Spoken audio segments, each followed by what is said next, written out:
부산대첩 기념사업회 명예이사장 김종대입니다. 저는 이순신을 정신을 이 세상에 펴서 우리가 모두 건강해졌으면 좋겠다 하는 그 염원을 가지고 이순신 사업을 합니다. 이순신 사업이라는 것은 작은 이순신을 양성하는 사업인데요. 그래서 이 부산대첩기념사업회는 이순신 사업을 하던 중에 보니까 부산에 부산대첩이라고 하는 엄청난 역사적인 위대한 우리의 과거가 있었는데도 이 지역 사람들이 지도자나 그렇지 않은 사람들이나 한결같이 몰라요. 그래서 이 역사적인 사실을 드러내서 우리 부산 시민들 그리고 국민들에게 좀 알려야 되겠다. 그래서 시작한 사업이 부산대첩 기념사업회입니다. 한 4, 5년 된 것 같습니다. 5년 전에 제가 하던 그 이순신 사업을 하는 기구가 부산에서는 부산여해재단이거든요. 법인입니다. 여해는 이순신의 자지요. 서울에도 서울여해재단이 있고 여수에도 여수여해재단이 있는데 부산은 그 같은 형제들이죠. 부산여해재단에서 일을 하던 중에 부산 지역에 이순신이 왔다는 사실도 모르더라고요. 이거는 정말 우리 부산의 자존심이고 큰일 났다 싶어서 시작하게 했거든요. 부산대첩이 어디서 일어나느냐 하면은 가덕에서부터 시작된다고 봅니다. 크게 보면은 그 하이라이트가 되는 전투는 영도를 출발해서 영도 다리 있죠. 그걸 지나서 그때는 철양목이라고 했습니다.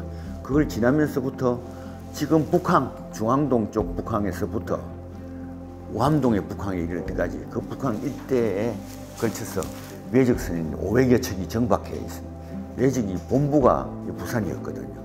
그것을 격파하는 전투입니다. 그 전투가 부산대첩인데 이제 앞으로 설명하겠습니다만 아주 중요한 역사성을 가지고 있는데도 우리가 모르는 거죠. 그런 거를 알리는 게? 예, 알리기 위해서 76년부터 1976년 여러분 태어나시기 전이죠. 그때 내가 군법무관 할 때 이순신을 처음 교육을 시킨 일이 있습니다. 그때 나도 이순신을 처음 공부했고 그때부터 이제 스승으로서 자리하기 시작했죠. 그래서 본격적으로 이순신을 세상에 펴는 일을 한 것은 2002년도에 첫 책을 내면서 시작했습니다. 첫 책을 내고 강연을 시작하고 이러면서 보니까 지금 우리가 알고 있는 이순신이 굉장히 잘못 알고 있는 게 너무너무 많아요. 그래서 제가 이제 판사 시절에 첫 책을 내서 이순신의 일대기를 정확하고 바르게 우리 국민들한테 전해야 되겠다. 이래서 이제 강의도 하고 다니고 10년쯤 지나면서 이순신의 그냥 일대기에서 플러스 이순신의 내면 가치, 오늘날도 활용할 수 있는 이순신의 그 성공 가치, 그것을 끄집어내서 전해주자고 하는 사업으로 약간 바뀌었죠. 이제 강의도 그런 식으로 이제 다 바뀝니다. 그렇게가 온 게 10년입니다. 그러니까 이순신 전도사라는 호칭은 뭐 한 20년 전에부터 있었는데 한 12년 전부터는 제가 일을 하면서부터 이순신의 정신적 가치를 전해주자 하는 사업을 본격적으로 하면서부터 그런 일을 남들이 불러주더라고요. 그러면 저희가 좀 이순신에 대해서 잘못 알고 있는 건 대표적인 게 뭐가 있을까요? 그게 한마디로 말해서 객관적 사실을 잘못 아는 것도 있는데 그 이순신의 가치를 잘못 알고 여러분은 어디에서 이순신을 알고 하면 지금까지는 이순신을 흥행 위주의 이순신을 우리가 알고 찾았습니다. 다시 말하면 동전 속에 거북선이 있고 이순신이 있죠. 그 다음에 동상 속에서 다시 말하면 죽은 이순신을 계속 본다는 거예요. 혹은 영화 속에서 연극 속에서 거기서 찾은 이순신은 흥행이 돼야 되거든요. 흥행이 안 되면 실패합니다. 그죠? 그러니 흥행은 결국 뭐냐? 돈이 남아야 돼요. 지방자치단체에서 이순신 프로젝트를 하는데 관광객들이 안 온다? 실패죠. 그러니까 이 성공을 하기 위해서 다시 말하면 돈을 얻기 위해서 왜곡하는 거예요. 거북선과 외적선이 충돌하면 외적선은 깨지고 거북선은 멀쩡하다. 말도 안 되는 얘기죠. 나무끼리 부딪히는데 어째서 여러분이 쇠로 만든 차를 타러 다니면서 어떤 짐승을 하나 부딪혀 보세요. 차로 우거집니다. 하물며 60톤 내에 그 거대한 목선들이 충돌했는데 다 부러져요. 거북선은 철갑선 아닙니까? 거북선이 철갑선이라는 말은 아직 확정은 안 됐는데요. 그것도 그렇습니다. 철갑으로 완전히 뚫는 철로 만든 배가 아닙니다. 나무 배인데 99%는 나무예요. 그런데 이제 위에다가 철판을 깔았을 것으로 생각됩니다. 철심을 받고. 이거는 뛰어들어오면 안 되니까. 그게 또 불을 던지면 불이 붙어서 안 되니까. 그걸 막기 위해서 약간의 철판을 입혔을 뿐이지 전혀 철갑선이 아닙니다. 그때 어때 이수신이 거북선 만든 게 몇 달밖에 안 돼요. 뭐 몇 년 연구해서 국가의 예산을 투입해서 한 거 아닙니다. 자기 비용으로 자력을 얻었어요. 타도 답답해서 총알을 막아내기 위한 특수선을 만드는 거예요. 어쨌든 뭐 그때 당시에 우리나라의 주력 배들은 판옥선. 판옥선을 개조한 거라고 보면 됩니다. 판옥선은 나무배 아닌가요? 판옥선에는 100명, 150명이 타거든요. 그래서 반은 노를 젓고 반은 싸운단 말이에요. 그 판옥선이라는 것은 150명의 병사들이 타가지고 움직이고 하는 것을 전제로 해서 만드는 배 아닙니까? 판옥선하고 일본 배하고 오히려 부딪혀가 싸우면은요, 일본에는 총을 쏘잖아요. 우리는 활이거든요, 그때. 게임이 됩니까, 안 됩니까? 가까이 가면 우리 다 죽어버린다. 그러니까 뭐 어떤 이수신은 어떻게 생각을 하냐. 총알을 맞고 돌진하는 특수선이 필요하다는 거죠. 그렇죠. 그러니까 총알을 막을 수 있는 방패막이 같은 위에 다 뚫려야 돼요. 그런데 거기다가 외적이 뛰어들어오면 어쩌겠습니까? 칼을 들고. 안 되겠죠. 쇠를 박아야 돼요. 처음에는 둥그란 것도 아니었어요. 좀 평평한 거기다가 철판을 깔았을 것으로 보입니다. 그건 캄캄하니까 안에서 이제 배가 움직이지를 못하잖아요. 그래서 양옆에 6개의 구멍을 파서 거기에 활도 쏘고 포도 쏠 수 있도록 만들고 앞에도 거북머리처럼 용머리처럼 만들어서 거기에서도 포가 나갈 수 있게끔 기본 구상은 그렇습니다. 그런데 과연 이 덮고 이 철판을 깔았을 때도 이 배가 그대로 부력을 유지해서 잘 움직일 수 있느냐, 그런 전문가가 필요했을 거 아닙니까? 많은 전문가들이 동의이 됩니다. 아, 성공했다. 그게 전쟁이 일어나기 하루 전에 성공합니다. 대단하죠.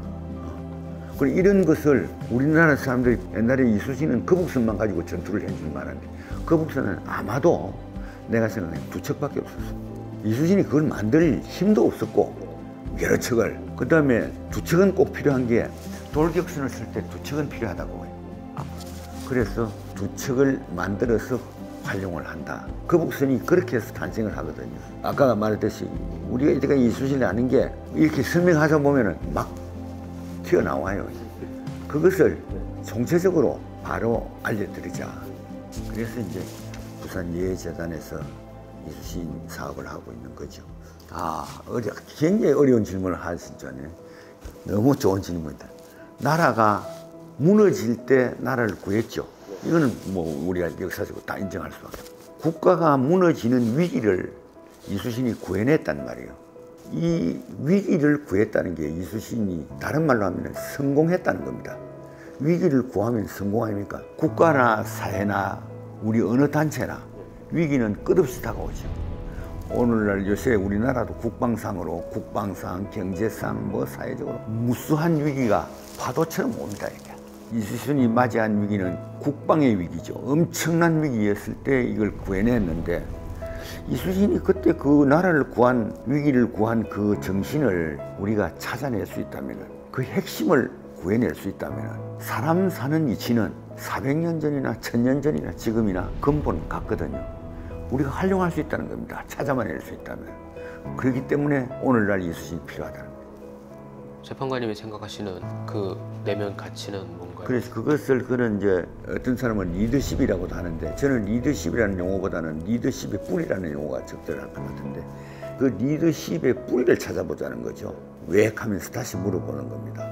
제일 많이 드는 게 이수신 성공. 그럼 왜 이수신은 성공 후사했어?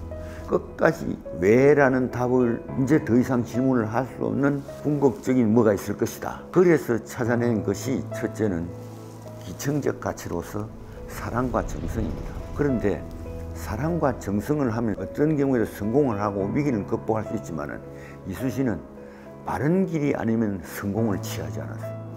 그래서 이수신한테는 부가적인 또 핵심 가치가 정의라는 것이 있습니다. 그 다음에 또 이수신은 성공이 눈앞에 보여도 내 힘으로서 성공하지 않으면 사양하다. 그래서 이수신은 성공, 사랑과 정성 앞에는 정의와 자력이라 하는 중천 가치가 있다는 겁니다. 이 네 가치가 하나의 가치 회로를 이룬다. 가치 회로를 이루어서 이수신의 내면에 장착이 된다. 이 장착된 가치 회로가 어떤 상황에서 어떤 전투에서건 작동이 되는 거예요. 이 작동하면은 구체적인 전략이 나오는 거예요. 예컨대 예를 하자면 앙골포 해전에서 적선이 50척이 있다. 50척을 다 깨버리면은 50척을 깬 공이 이렇게 올라갈 거예요. 그래서 이수신이 몇 척을 남겨놓고 47, 8척만 깨버려요. 왜 또 저 척을 남겨놓습니까? 옆에 부하가 물으니까, 야, 저것 맞아 깨버리면은 저것들이 어디로 가겠냐? 산을 넘어갈 거 아니냐?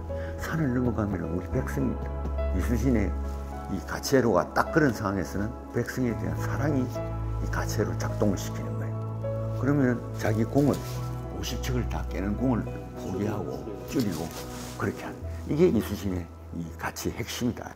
여러분 알다시피 1592년 4월 âm 역입니다. 4월 13일 날 이 왜적이 수백 척의 배가 우암 앞바다에 도착함으로써 임진왜란이 시작이 되거든요. 부산 출발 20일 만에 서울이 함락됩니다. 그러면 이 천리길을 뛰어서 점령했단 말은 이 나라가 싸울 세력이 없었다는 거죠. 적을 막아낼 세력이 전부 숨든지 도망가든지 했다. 우리나라를 먹고 중국까지 먹으려고 그렇게 계획을 하고 했는데 바다가 막혀버려요. 거제도에 이제 경상 우수사가 있었는데 배를 다 불태워버리고 도망가다가 서너 척 남겨가지고 도망가는 배만 있었는데 그걸 가지고 그 부하 장수들의 강권에 의해서 이수신하고 합류를 합니다.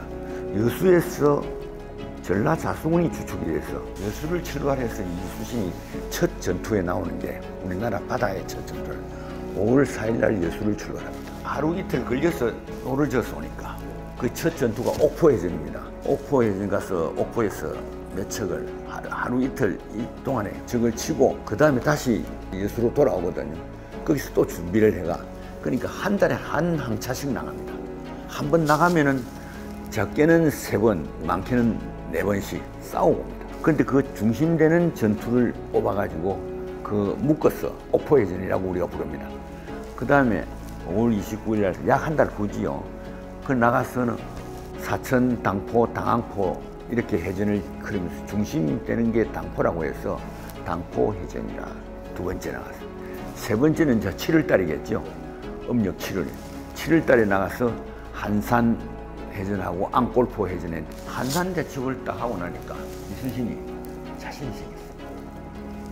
육군은 20일 만에 초토화됐는데 우리 수군은 한 번도 안 지는 거예요. 자신이 생기니까 어떤 생각을 하느냐면, 야, 저게 본진을 깨버리자. 왜 그러냐면 한산대첩에는 72척과 싸웁니다. 제일 많은 함대하고 산. 부산에는 500척의 배가 준비하고 정박하고 있단 말이에요. 이것을 이수신이 깬다고 생각을 하면요, 깜깜한 거예요, 사실은. 왜 그러냐면 한산도까지 오는 것은 1박 2박만 하면 와요. 부산은요 5박을 해야 옵니다. 거리가 2배로 멀어요. 부산을 올라가니까 이수신이 그냥 못 와요. 음력 8월 1일 날 해남에 있는 우수군을 부릅니다. 그러니까 여수 앞바다에서 전라자수군하고 기동훈련을 23일간 아마 진법 훈련도 하고 기동훈련을 했을 거예요. 틀림없이.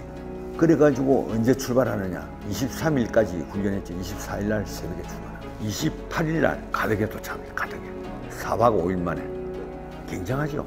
다른 데 같으면 벌써 전쟁이 다 끝나고 돌아갈 시기인데 그때 가덕에서 1박을 해요. 그 다음에는 가덕 북변에 아마 동매산 아래 어느 곳에서 배에서 자는 거예요. 그래서 1박을 또 합니다. 1박을 하면서 다시 한번 부산 전략을 인원을 한단 말이에요. 9월 1일 새벽에 출발합니다. 거북선 2척을 앞세우고 부산포 앞바다로 들어오는 거예요. 지금 북한이죠. 거기 들어와가지고 500척이 늘어서 있는 곳으로 이수신이 가니까 이놈들은 다 배 놔두고, 배는 내가 추적 건데 병력을 한 2분의 2할만 남겨놓고 8할쯤은 언덕 위로 올라가서 거기서 막 포를 쏘고 있는, 어려운 상황이겠죠, 우리도. 그래서 우리도 포로 저 공격을 하고 가까이 가서는 팔을 쏘죠. 그래가지고 이 앞에 많이 적을 치다가 오니까 아마 오후 되어서 오후 2시경에 도착했을 것 같아요. 그러니까 밤이 캄캄하도록 싸웁니다. 캄캄하도록 싸워서 적선 100 수십 척을 깼다. 그걸 깨고 돌아가는 전투가 부산해전입니다. 그리고 임진년에서는 보면 4번의 전투가 있는 거죠. 옥포, 당포, 한산, 부산. 이 전투 외에는 다음에 명랑해전까지 5년 동안에는요, 제해권을 두고 쟁패를 하는 전투는 없습니다. 임진년 5년 후에 다시 침략해 오는 게 정유재란입니다. 이 정유재란 있고 나서 1년 반 만에 이제 전투가 끝이 나는데, 이 7년을 합쳐서 임진왜란이라고 하거든요. 임진왜란에 한 번 있는 전투가 있어요. 역사적이라면 임진년 그해 외적이 육로는 완전히 확보했지만은 옥포, 당포, 한산, 부산 해전을 통해서 해로를 뚫지는 못했다. 다시 말하면은 그제 가는 다리 놓여진 거죠. 그게 견내량이랍니다. 견내량 다리를 더 이상 서쪽으로 갈 수가 없었어요. 한산도를 딱 지키고 있었기 때문에. 그러니까 외적은 두 발로 뛰다가 한 발이 무너져 버리니까 외다리로 뛰니까 뛰어본들 뭐 어떻게 되겠습니까? 그러니 7년 전쟁을 결국은 패하게 되는 겁니다. 우리는 7년 전쟁에 결국 이기게 됩니다. 부산해전은 이순신이 뭐라고 평을 하느냐면, 내가 이때까지 한산해전까지 이겨를 한번 싸웠지만은 지금 부산해전만큼 장수들의 공이 더 큰 전투가 없다. 그만큼 크게 이겼고. 유일하게 이순신이 산 전투는 부하 장수가 죽는 전투는 부산해전밖에 없습니다. 부산해전에서만 이순신이 오른팔을 잃습니다. 정훈 장군은 이순신이 너무 아끼는 장수입니다. 자기 아끼는 장수 2~3명을 뽑아라 하면 정훈을 뽑을 만큼 정훈은 아끼는 장수고, 언제든지 용감하게 선두에 섰던 장수거든요. 이 정훈을 잃습니다. 이순신이 전투할 때마다 부하들의 생명도 다 챙겼거든요. 부산해전은 얼마나 치열했겠느냐. 그랬기 때문에 정훈을 잃는 겁니다. 그래서 나는 정훈을 주고 바다를 얻었다고 합니다. 이순신이 그 정훈 장군을 이대원이라는 그 몇십 년 전에 외적을 무찔러다 죽은 장수의 사당이 있는데, 거기다 같이 사당에 봉양하게 해주십시오 하고 선조한테 직접 장례문을 올리는데, 그 글에 보면은 부산대전이라는 표시를 해요. 부산해전을 큰 대자 전투라고. 이 대자를 이순신 스스로 붙였어요. 부산해전에 대해서 대단한 자부심이 있어요. 적을 벌벌 떨게 해서 꼼짝 못하게 해놓고 왔습니다. 다시 말하면 확인 사살을 했단 말이에요. 꼼짝 못하게 했으니까 다시는 서해를 넘보길 수 없게 만들어 놓고 왔다는 말입니다. 부산해전에 그랬기 때문에 바다를 지켰고 나라를 구하게 됐다는 거죠. 그 역사적으로 굉장히 큰 거 아닙니까? 어떻게 보면은 그 임진왜란에 있어가지고 제해권을 결정짓는 전투였네요. 그렇죠. 그래서 내가 그 이제 4개 해전은 옥포, 당포, 한산, 부산은 다 소중한 전투인데, 이걸 비유하자면은요, 옥포 해전은 승리의 씨앗을 뿌렸다. 당포 해전은 그 씨앗에서 가지가 올라오고 잎이 나고 무성해졌다. 한산 해전은 꽃을 피웠다. 부산 해전은 열매를 맺었다. 거의 뭐 마무리 같은 열매를 맺었어요. 제해권 장악이라는 확고한 열매를 맺었다. 부산 시민들도 국민 아닙니까? 뭐 다 소중한 전투지만은 나라를 구한 이런 핵심적인 전투고 결정적 전투를, 하여튼 자기 장롱 안에 금이 있는데 있는 줄도 모른다면 섭섭한 일 아닌가요? 부산에 이런 자랑스러운 역사가 있는 거예요. 왜 부산의 역사가 100년에 밖에 안 되는 항구 도시에 그칩니까? 400년 전에 나라를 건진 호국의 역사가 있습니다. 이걸 놓치느냐고요. 그런데 지금 이건 왜 모르는 이유를 정말 모르는데, 43년 전에요. 1980년에 손재식 시장이, 이분이 이걸 먼저 알았어요. 알고는 우리도 부산에도 시민의 날을 정하자. 위원회가 구성이 되고 6날짜가 올랐는데, 그 중에 토론해서 2날이 끝까지 갔대요. 송상현 부사 순국하는 날, 그 다음에 이순신 장군이 부산 대첩을 거두는 날. 돌아가신 날도 거룩한 날이지만은 이긴 날, 희망의 날을 정하자고 의논된 거예요. 그래서 그 부산 대첩의 날이 부산 시민의 날, 그때 이제 9월 1일, 그게 양력으로는 10월 5일입니다. 그것을 43년 전에 부산 시민의 날로 정했어요. 그러면 부산 시민이 43년 동안 경축하고 했으면 지금 모를 리가 있습니까? 모를 리가 없죠. 그런데 그 시장 갈리고 나니까 우리의 부산에 또 다른 지도자들이 이걸 또 모르는 채 나왔다. 그럼 우리 국민들이 합니까? 학생들한테 교육을 합니까? 이 역사를 왜 부산 북한 앞바다에 묻어놓고 있느냐. 이거를 이제 찾아내서 살려내고 이수인 정신도 살려내자. 부산 대첩의 날을 부산 시민의 날로 정했다는 말은 부산 대첩의 정신을 부산 시민의 정신으로 받아들이겠다는 것으로 간주해도 괜찮아요. 그럼 부산 대첩의 정신이 뭐냐? 이것은 부산 대첩의 주장 이수신의 정신이다. 부산도 어떤 역경도 극복하고 승리해 나가는 도시가 되자. 멋있잖아요. 그래 놓고 와요, 오늘. 우리 부산 대첩 기념사업회는 그러니까 5년 전에 오면서부터 계속 이런 일을 주장했죠. 부산에서 정말 기념하고 자랑해야 될 우리 호구의 역사가 부산에 있다. 이게 북한에 있다. 그러니까 북한 그 언저리에 어딘가에 부산 대첩 기념공원을 만들자. 거기에서 그 공원 안에 부산 대첩 기념관을 만들자. 그 관을 만들어서 우리의 후손들과 자라나는 어린이 학생들에게 자랑하고 세계인들에게 자랑하자. 부산이 있어서 나라가 있다는 거니까. 만약에 그 부산 대첩이 있었으면 오늘 우리 있겠습니까? 없습니다. 절대 그건 가능하지. 이런 자랑스러운 역사를 왜 우리가 자랑 안 하느냐. 외형적인 일을 통해서 좀 홍보도 하고 펴고 있는 일이 있었죠. 한 5년간 하고 있으니까. 그래 나는 이번에 박형준 시장한테도 여러 차례 얘기를 했고. 그런데 문제는 이 시장이 역사적으로 받아들이느냐, 감각이 있느냐. 나는 그래서 아주 너무 고맙고 존경합니다. 왜 그러냐면은 이 부산시에 경제적으로 윤택함을 주는 것도 시의 지도자가 해야 될 일이지만은 정신적으로 기분 좋게 해주는 일도 해야 되거든요. 박 시장은 맞다. 받아들였어요. 그래서 참, 이 지도자의 역사적인 감각이 있으면은 이런 일이 이제 생기는구나. 이런 일이 있구나. 어느 지도자도 부산의 지도자라면은 부산 대첩에 관해서 한 5분 동안은 얘기를 할 수 있어야 될 거예요. 부산의 지도자라면. 근데 부산을 사랑하는 사람이라면 그것만 만들어놔서는 안 된다는 거예요. 길만. 틀림없이 이제는 공원도 만들어야 됩니다. 좀 괜찮게 지어가지고. 이제 그 북한은 2030에 세계 엑스포가 열리면은요. 세계민들이 올 때 부산의 그 자랑스러운 400년 역사를 자랑.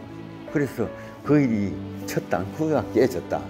대단히 기분 좋은 일. 그 이후로 역사관이나 기념관 소식이 좀 있나요? 없습니다. 아니 약간 아직은 흥분된 상태로죠 지금. 그런데 오늘 아마 이사회가 대첩 이사회가 있습니다. 거기 내가 주문은 했어요. 대첩 이사회에서 제가 이 메시지를 보냈거든요. 이번 대첩 이사회에서는 이수신 대로의 첫째 탄생을 자축하는 방안. 아직 신문에 우리 자랑도 한 번 못 했어요. 이 원래 그런 거 있으면 그건 아니 하면 그 방안도 하고 그 다음에는 대로로 지정된 소식을 널리 확산하는 방안도 생각해보고 세 번째는 그를 통한 차기의 사업, 즉 기념관 건립과 공원 조성 등에 관해 실천 방안 등을 찾아주시기 바랍니다. 오늘 논의를 할 겁니다. 제가 부탁을 했습니다. 이제 해나가야지. 그래서 저는 이제는 우리 부산 시민하고 같이 갔으면 좋겠어요. 이제 이 정도만 여러분도 하면은 진짜 부산 좀 너무했다 싶잖아요. 관광으로 치면은 그거는 지자체가 하기 나름이죠. 관광적인 측면에서는 저는 좀 전문가도 아니니까 교육적인 측면에서 보면은 나는 처음부터 꿈이 그랬습니다. 우리 청년들이 정말로 거북선을 타고 아니면은 판옥선을 타고 배를 만들어서 가덕에서 한번 오냐 말이에요. 가덕에서 우리의 선조들이 왔던 거기를 노를 져서 한번 와라. 나라 구하는 일이 쉬운 일이 아니다 하는 걸 땀 좀 흘려봐라 하고 싶은데 이게 부산 신앙 때문에 막혀버리더라고요. 그러면은 방법이 뭐냐? 영도에서부터 하면 된다. 우암까지라도. 그거 뭐 하루 코스 해도 될 것 같은데? 그거 한 두세 시간 일합니다. 우리 청년들이 전국에서 다 모이라고. 이거는 바로 부산 대천호를 따라서 항해하고, 그러면 해군에서도 도와주고요. 이때까지 해경배를 타고 우리가 부산 대첩 기념 행사를 했거든요. 부산 대첩 기념식을 원래는 이때까지 어쨌냐면은 그 이제 해경에서 주는 큰 배가 있습니다. 그 위에 타고 기념식을 거기서 하고, 그 배를 타고 영도 쪽으로까지 가서 돌아오기는 했습니다. 했는데 그건 이제 실제로 또 바다 위에서 하는 거하고는 느낌이 다르거든요. 그래서 저는 이 가덕에서 북한까지 아니면은 영도에서 북한까지를 해서 얼마든지 관광을 겸한 학습 프로를 만든다. 청년들한테 뭐 말로만 나라 사랑하는 거는 그런 게 아니고 땀을 흘려요. 야, 여기서 이래 싸우다가 정군 장군은 머리에다가 큰 포를 맞았죠. 그런 걸 하면서 저는 영상도 보고, 만약 부산 대첩 기념관이 있으면 이제 거기 내린단 말이에요. 그 영상을 보고, 그래야 이 애국 교육을 시키는 게 재미도 있고 효과도 있을 거죠. 말로만 하면 뭐합니까? 이런 짓을 나는 우리 부산시가 해야 된다고 봅니다. 부산시의 문화를 깊게 하고 드러내고 살려내는 일을 부산시가 이제는 해야 된다.